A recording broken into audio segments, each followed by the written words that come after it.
60 minute में जली 100 गाड़ियां, छत से चले पत्थर, पुलिस वालों पर भी बरसी गोलियां।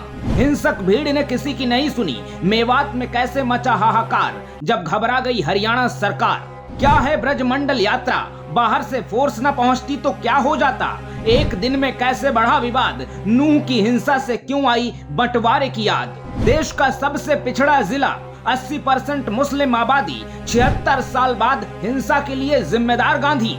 पूरा देश जब मुंबई में चलती ट्रेन में फायरिंग से हैरान था, रेलवे स्टेशन पर बैठे लोग टेंशन में थे, तो हरियाणा की एक खबर ने सबके होश उड़ा दिए। अचानक से सोशल मीडिया पर वायरल तस्वीरें बता रही थी कि हरियाणा के मेवात में हालात आउट ऑफ कंट्रोल हो गए हैं। मेवात का इतिहास और हिंसा की असली वजह आपको बताएंगे, लेकिन सबसे पहले बात हरियाणा में मचे हाहाकार की। सोमवार को जलाभिषेक यात्रा में शामिल महादेव के हजारों श्रद्धालु मेवात पहुंचे थे। जैसे ही यात्रा नूह झंडा पार्क पहुंची तो पथराव शुरू हो गया।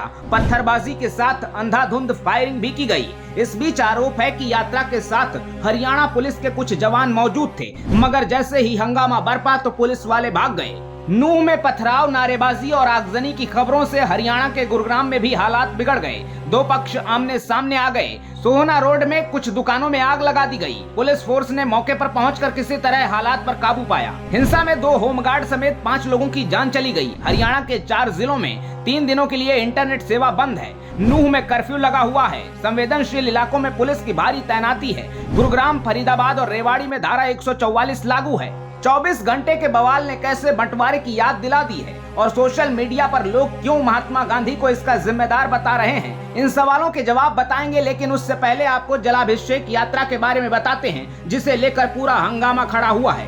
विश्व हिंदू परिषद की अगुवाई में हर साल ये यात्रा निकाली जाती है, जिसमें हजारों लोग शामिल होते हैं। पिछले साल यात्रा में करीब 15,000 लोग थे।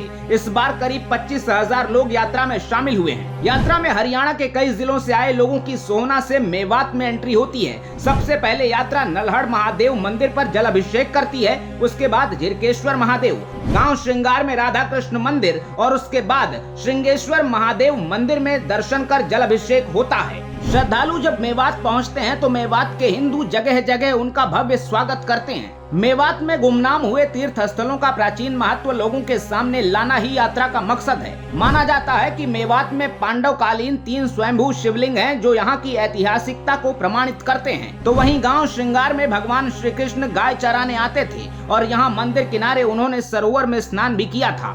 पौराणिक महत्व के साथ अब आपको मेवात का इतिहास बताते हैं। साल 1372 में फिरोज शाह तुगलक ने मेवात की सत्ता राजा नहर खान मेवाती को सौंपी थी। ब्रिटिश राज में ये इलाका अलवर और भरतपुर की रियासत में आ गया। 1857 के विद्रोह के बाद ये पूरा इलाका अंग्रेजों के अधीन हो गया। 1920 के दशक में मोहम्मद इलियास की अगुवाई में बंटवारे के समर्थन में यहाँ आंदोलन हुआ। बंटवारे के वक्त यहाँ भयानक हिंसा हुई। 1947 के बाद हजारों की संख्या में मुस्लिम अलवर और भरतपुर से विस्थापित हुए। कुछ गुरुग्राम आ गए तो कुछ पाकिस्तान चले गए। बंटवारे के समय जब हिंसा हुई तो महात्मा गांधी ने नूह का दौरा किया था और मुस्लिमों से पाकिस्तान नहीं जाने की अपील की थी। और यही वजह है कि हिंसा के बाद एक वर्ग फिर 76 साल बाद गांधी को याद कर रहा है और उन्हें इस हालात के लिए जिम्मेदार मान रहा है और इस बात को ऐतिहासिक भूल भी बता रहा है। इस घटना को लेकर अपनी राय कमेंट बॉक्स में जरूर बताइएगा और देखते रहिए ABC भारत।